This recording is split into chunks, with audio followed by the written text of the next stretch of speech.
మిక్సోపతి సిస్టమ్ను ప్రజల మీదకి వదలడాన్ని మేము అవుట్ రైట్గా కండెమ్ చేస్తున్నాము. పూర్తిస్థాయి దీనిపైన వ్యతిరేకత వస్తుంది. మెడిసిన్లో అలోపతిక్ సిస్టమ్ సపరేట్గా ఉండాలా. చైనా కానీ రష్యా లోపల ఫెయిల్యూర్ అయిపోయి దాన్ని స్టాప్ చేశారు. డ్రగ్ ఇంట్రాక్షన్ ఏందన్నది ఎవరికి తెలియదు. పూర్తిస్థాయి దీనిపైన వ్యతిరేకత వస్తుంది. వాళ్ళు సపరేట్గా వాళ్ళ ట్రీట్మెంట్ వాళ్ళు ఇవ్వాలి అంతే. కేంద్ర ప్రభుత్వం అటు ఎంబీబీఎస్ బిఐఎంఎస్ ఇంటిగ్రేటెడ్ కోర్సును ప్రవేశపెట్టబోతున్నట్టు 3 రోజుల క్రితం ప్రకటన చేయడం జరిగింది. ఇంతకే దేశవ్యాప్తంగా ఉన్నటువంటి వైద్యులు ఈ అంశం పైన ఎలా స్పందిస్తూ ఉన్నారు? ప్రధానంగా ఇండియన్ మెడికల్ అసోసియేషన్ కావచ్చు, దాంతోపాటుగా తెలంగాణ స్టేట్ మెడికల్ కౌన్సిల్ ఈ అంశం పైన ఎలా స్పందిస్తుందో మనం తెలుసుకునే ప్రయత్నం చేద్దాం. ముందుగా మనతో పాటు Indian medical association Ashok garu మనతో పాటు ఉన్నారు. డాక్టర్ అశోక్ గారు, వారితో మాట్లాడించే ప్రయత్నం చేద్దాం. చెప్పండి, కేంద్ర ప్రభుత్వం ప్రకటన చేయడం జరిగింది, అటు ఆయుష్ ఎంబీబీఎస్ ఇంటిగ్రేటెడ్ కోర్స్ని ప్రవేశపెట్టబోతున్నట్టు. దీన్ని ఇండియన్ మెడికల్ అసోసియేషన్ రిసీవ్ చేసుకుంటుందా లేదా? అబ్సల్యూట్లీ మేము టోటల్గా కండెమ్ చేస్తున్నామండి. ఈ ఫోర్స్ఫుల్గా ఏదైతే ఎంబీబీఎస్ అలోపతిక్ సిస్టాన్ని తర్వాత ఆయుర్వేదిక్ సిస్టాన్ని మెర్జ్ చేసి కలిపి అటువంటి ఒక కాంబో మిక్సోపతి సిస్టమ్ను ప్రజల మీదకి వదలడాన్ని మేము అవుట్ రైట్గా కండెమ్ చేస్తున్నాము. ఇండియన్ మెడికల్ అసోసియేషన్ తరఫు నుంచి మేము ఇమ్మీడియట్గా ఇటువంటి అన్సైంటిఫిక్ మెడికల్ ఇంటగ్రేషన్ ఏదైతే కలిపే సిస్టమ్ ఉన్నదో దాన్ని బ్యాన్ చేయాలి, దాన్ని ఆపేసేయాలని మేము కేంద్ర ప్రభుత్వాన్ని కోరుతున్నాం. తర్వాత హెల్త్ కేర్ సిస్టమ్ ఏదైతే ఇండియాలో ఉన్నదో దాన్ని మనం కాపాడవలసిన అవసరం ఎట్లయినా ఉంది. ఇట్లా ఫోర్స్ఫుల్గా ఈ మిక్చర్ మసాలాను అంటే ఆయుర్వేదిక్ సిస్టమ్ను ప్లస్ అలోపతిక్ సిస్టమ్ను మిక్స్ చేసి ప్రజలకు అందించే ఒకటి బంద్ చేయాలని చెప్తున్నాను. 1947లో అప్పుడు life span 35 years, 32 to 35 years life span ఉంది. మన ఇండియాలో అలోపతిక్ సిస్టమ్ వచ్చి ఎమర్జెన్సీస్ను అన్నిటినీ కంబాట్ చేసి ఎన్నో జీవితాలను కాపాడి చనిపోయే వారిని కాపాడి ఇప్పుడు లైఫ్ స్పాన్ ప్రజెంట్లీ 75 ఇయర్స్ ప్లస్కు వచ్చింది. అంటే రఫ్లీ ఒక 40 ఇయర్స్ లైఫ్ స్పాన్ని, యావరేజ్ లైఫ్ స్పాన్ని అలోపతిక్ సిస్టమ్ ద్వారా పెంచగలిగినాం మనం. అటువంటి సిస్టంలో మళ్ళా దాన్ని కూడా తీసుకొచ్చి మాకు చాలా రెస్పెక్ట్ ఉంది.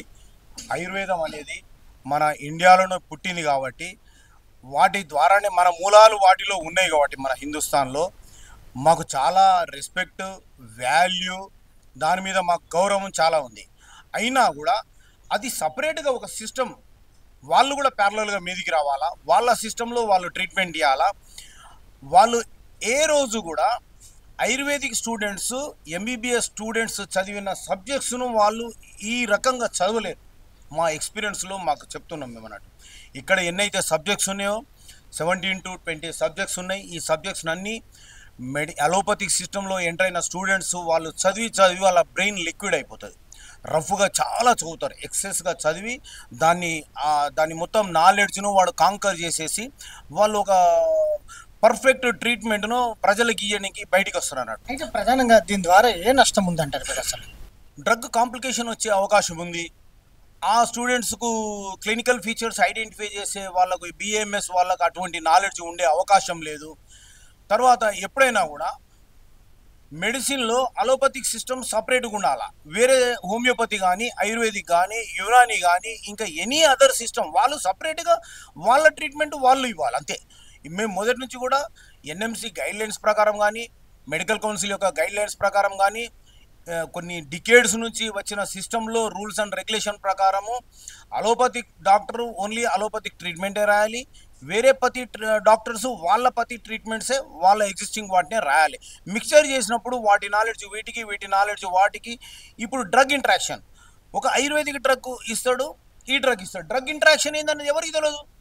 నా అలోపతిక్ డాక్టర్స్కు తెలియదు వాళ్ళ డ్రగ్స్తో ఏమి ఇంట్రాక్షన్ అయితే మా డ్రగ్కి కలిపినప్పుడు, ఆ డ్రగ్ను ఈ డ్రగ్ను కలిపినప్పుడు ఏమైతే ఇంట్రాక్షన్స్ ఉంటాయో వీళ్ళకు తెలియదు, వాళ్ళకు తెలియదు. సర్జికల్గా కూడా కొంత ఉపయోగకరంగా ఉంటుందనేది కూడా ఒక వాదన ఇప్పిస్తూ ఉంది. దీని గురించి ఏమంటారు? నేను గంటాపదంగా చెప్పగలనండి. అలోపతిక్ స్టూడెంట్స్కు సర్జరీలో ట్రైన్ అయిన వాళ్ళది వీళ్ళ స్కిల్, నాలెడ్జ్, వీళ్ళ లెవెలు, వీళ్ళ యొక్క హై లెవెల్ క్యాలిబర్ అనేది ఎన్నటికీ వేరే వాళ్ళు ఈక్వల్గా ఉండలేరు. అది న్యాచురల్గా ఎవరికైనా ఎంబీబీఎస్ చేసిన స్టూడెంట్స్కు తెలుసు. ఏ రోజు కూడా ఇంపాసిబుల్ అయితే మీరు కూడా కొంతమంది ఆయుర్వేద డాక్టర్స్ కూడా మాట్లాడి ఉంటారు, వాళ్ళ అభిప్రాయం ఏమంటున్నారు దీనికి సంబంధించి? వాళ్ళకు ఇట్లా అలోపతితోని మిక్స్ కావడం వాళ్ళకు ఇంట్రెస్ట్. మీరు అక్రాస్ ది ఇండియా మీరు సర్వే చేయండి ప్లీజ్. ఇఫ్ యూ సర్వే ఎట్లుండదంటే, అలోపతిక్ డాక్టర్ ఎప్పుడు కూడా హోమియో ట్రీట్మెంట్ ఇస్తాను, ఆయుర్వేదిక్ ట్రీట్మెంట్ ఇస్తాను, యునాని ట్రీట్మెంట్ ఇస్తానని ఎప్పుడు ఇంక్లినేషన్ చూపించాడు. 1% రేరిటీ ఏమన్నా, 99% ఏ డాక్టర్ కూడా ఆ ట్రీట్మెంట్ ఇస్తా అన్న ఇంట్రెస్ట్ను చూపించాడు. వాళ్ళు 100% అలోపతిక్ ట్రీట్మెంట్ ఇచ్చి వాళ్ళు రాస్తున్నారు. They are supposed to prescribe their own pathy drugs and treatment, but they are giving the allopathic treatment to the patient. Most of them, చాలా మంది, మెజారిటీ 80-90% వాళ్ళు ఆయుర్వేదిక్ బంద్ చేసి ఈ ట్రీట్మెంట్ చాలా మంది మేము చూస్తున్నాం. ఇక్కడ ఎంతో మంది లైవ్ ఎగ్జాంపుల్ మీరు కావాలంటే సర్వే చేయొచ్చు. ఐఎంఏ కార్యాచరణ ఏ విధంగా ఉండబోతుంది అంటారు దీనికి సంబంధించి? IMA unanimously across the nation మేము కండెమ్ చేస్తున్నాం. ఈ పాలసీ స్టేట్మెంట్ను మేము కండెమ్ చేస్తున్నాం. గవర్నమెంట్ ప్లాన్ను ఏదైతే ఇంటిగ్రేట్ చేయాలన్నో దాన్ని రిజెక్ట్ చేస్తున్నాం. మేము డిమాండ్ చేసేది ఏంటంటే evidence based science, research based science implement కావాలన్నది మా ఇష్టం.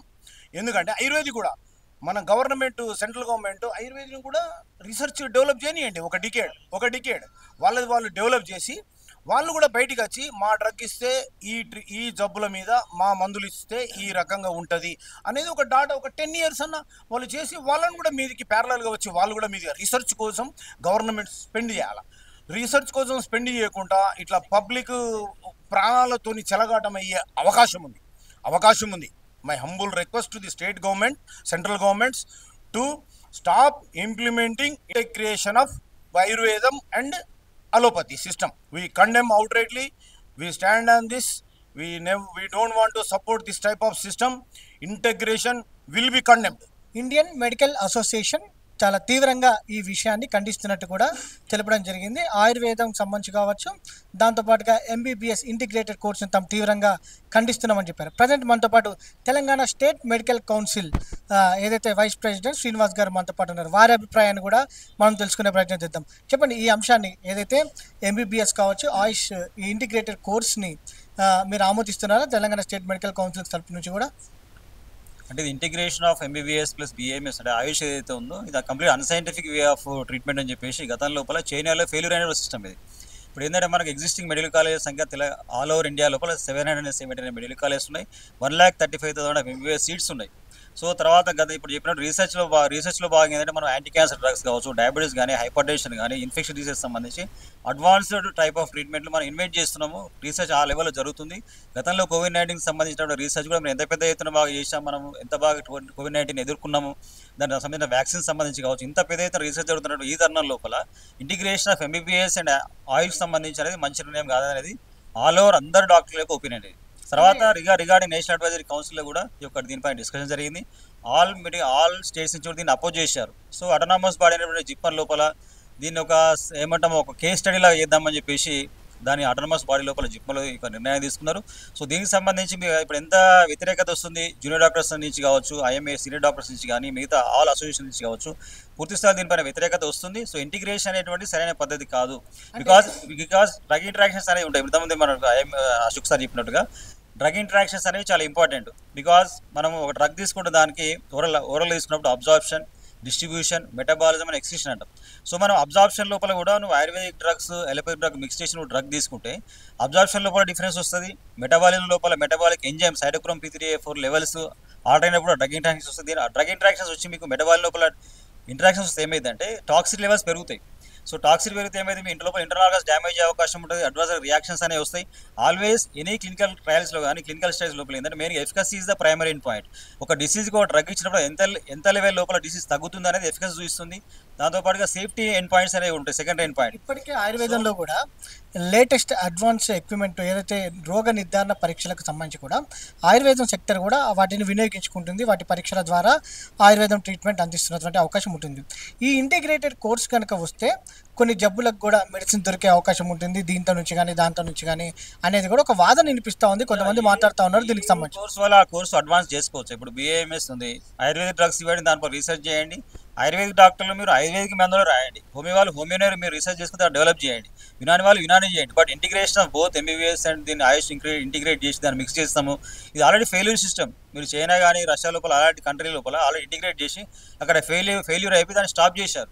నువ్వు ఫెయిల్యూర్ సిస్టమ్ నేను తీసుకొని ఎందుకు పెడుతున్నావు? ఆల్రెడీ ఇప్పుడు నాకు అవసరమే లేదు. ఇప్పుడు నీకు తెలంగాణలో ఎంబీబీఎస్ డాక్టర్ల సంఖ్య ఎంత? పాస్డ్ అవుట్ 10,000 మంది ఎంబీబీఎస్ డాక్టర్స్, 65 మెడికల్ కాలేజ్, దానిలో ప్రైవేట్ 29, గవర్నమెంట్ 36. ఇంతమంది మెడికల్ కాలేజ్ వచ్చేసి ఇన్ని 2,905 ఎండీ సీట్లు, కొత్త ఎండీ సీట్లు రాబోతున్నాయి. న్యూలీ ఎమర్జెన్సీ మెడిసిన్ సంబంధించిన కోర్సు ఆల్రెడీ తెలంగాణలో స్టార్ట్ చేయబోతున్నారు. హాస్పిటల్ అడ్మినిస్ట్రేషన్ కోర్సు వచ్చేసింది, రొమోటాలజీ కానీ మెడికల్ జెనెటిక్స్ కావచ్చు, ఇన్ని రకాల రీసెర్చ్ ఓరియంటేషన్ కోర్సు కొత్తగా వచ్చిన తర్వాత మళ్ళీ ఇంటిగ్రేషన్ ఎంబీబీఎస్ బీఏఎంఎస్ ఎందుకు? నీకు నిజంగానే ఆయుష్ డెవలప్ చేసుకోదలుచుకుంటే కనుక నువ్వు ఆ బీఏఎంఎస్ డాక్టర్కి సంబంధించిన సైంటిఫిక్ రీసెర్చ్ని పెంచుకోండి, దానిలో నువ్వు కొత్త డ్రగ్స్ కనిపెట్టు, దానిపైన కొత్త పైన రీసెర్చ్ చేసి అది సపరేట్ ఇది సపరేట్. సో రెండు సపరేట్ చేసి దీన్ని మెయిన్గా end point is the public health. ఏంటంటే ఒక ప్రయోగాత్మకమైనటువంటి చర్యగా సెంట్రల్ గవర్నమెంట్ చేపడుతున్నారు. ఇది ఆల్రెడీ జిప్పాలో ఇప్పుడు కొత్తగా సైంటిఫిక్ ఏమంటాం కొత్త కేస్ స్టడీలో కొత్తగా స్టార్ట్ అయింది. ఇది ఆల్రెడీ ఫెయిల్యూర్ అయ్యేటువంటి సిస్టమ్ అందరు డాక్టర్లు అపోజ్ చేస్తారు. కాబట్టి డెఫినెట్గా దీన్ని ఏ రకంగా స్టాప్ చేయాలనే దానిపైన కూడా పూర్తి స్థాయిలో అన్ని అసోసియేషన్లు కూర్చొని కావాలంటే మెడికల్ కౌన్సిల్ తరఫున కూడా మేము మా అందరు డాక్టర్లు ఒపీనియన్ తీసుకొని మేము కూడా ఎన్ఎంసీ కావచ్చు జిప్పార్ కానీ వాళ్ళకు మా డాక్టర్లు ఈ రకంగా ఒపీనియన్ చెప్తున్నారు, దీనిపైన సైంటిఫిక్ వేలో అన్సైంటిఫిక్ వే అని చెప్పేసి కౌన్సిల్ తరఫున డెఫినెట్గా ఎన్ఎంసీ కావచ్చు మిగతా వాళ్ళు కూడా మా యొక్క డాక్టర్ల యొక్క అందరి డిసిషన్స్ లోపల డిస్కస్ చేసుకొని కౌన్సిల్ కూడా అవసరమే డిస్కస్ చేసుకొని అవసరమైతే మేము కొత్త గైడ్లైన్స్ కూడా మేము పంపిస్తాం. ఒపీనియన్ సందర్భంగా గతంలో ఎట్లా ఫెయిల్యూర్ అయింది, ఇంటిగ్రేషన్లో జరిగే నష్టాలు ఏమిటి, వచ్చే డ్రగ్ ఇంట్రాక్షన్స్ ఏంది, ఏ సిస్టమ్ని డెవలప్ చేసుకున్న పేషెంట్లకు పబ్లిక్ హెల్త్ ఇంప్రూవ్ అవుతుంది అని దానిపైన పూర్తి స్థాయిలో కూలంకషంగా చర్చించుకొని మా డాక్టర్స్ యొక్క ఒపీనియన్ తీసుకొని దీనికి ఎన్ఎంసీకి కానీ జిబ్బర్ అక్కడ ఉన్నటువంటి ఆటోనమస్ బాడీస్ కూడా మేము మా ఒపీనియన్ డెఫినెట్గా పంపిస్తాం. ఇది తాము పూర్తి స్థాయిలో ఇంటిగ్రేటెడ్ బీఏఎంఎస్ అండ్ ఎంబీబీఎస్ కోర్స్ని తాము పూర్తిగా వ్యతిరేకిస్తున్నట్టు కూడా వారి అభిప్రాయం వ్యక్తం చేయడం జరిగింది. ఇండియన్ మెడికల్ అసోసియేషన్ కావచ్చు, తెలంగాణ స్టేట్ మెడికల్ కౌన్సిల్ కూడా ఈ అంశం పైన తీవ్ర స్థాయిలో ఖండిస్తున్నట్టు, ఈ అంశాన్ని వ్యతిరేకిస్తున్నట్టు దేశవ్యాప్తంగా ఉన్నటువంటి అలోపతి డాక్టర్స్ అందరం కూడా వ్యతిరేకిస్తున్నట్టు కూడా వారి అభిప్రాయాన్ని వ్యక్తం చేయడం జరిగింది. వీడియో జర్నలిస్ట్ ప్రభాకర్తో వంశీకృష్ణ, సమయం టీవీ, హైదరాబాద్. మిక్సోపతి సిస్టమ్ను ప్రజల మీదకి వదలడాన్ని మేము అవుట్ రైట్గా కండెమ్ చేస్తున్నాము. పూర్తి స్థాయి దీనిపైన వ్యతిరేకత వస్తుంది. మెడిసిన్లో అలోపతిక్ సిస్టమ్ సపరేట్గా ఉండాలా? చైనా కానీ రష్యా లోపల ఫెయిల్యూర్ అయిపోయి దాన్ని స్టాప్ చేశారు. డ్రగ్ ఇంట్రాక్షన్ ఏంటన్నది ఎవరికి తెలియదు. పూర్తి స్థాయి దీనిపైన వ్యతిరేకత వస్తుంది. వాళ్ళు సపరేట్గా వాళ్ళ ట్రీట్మెంట్ వాళ్ళు ఇవ్వాలి అంతే.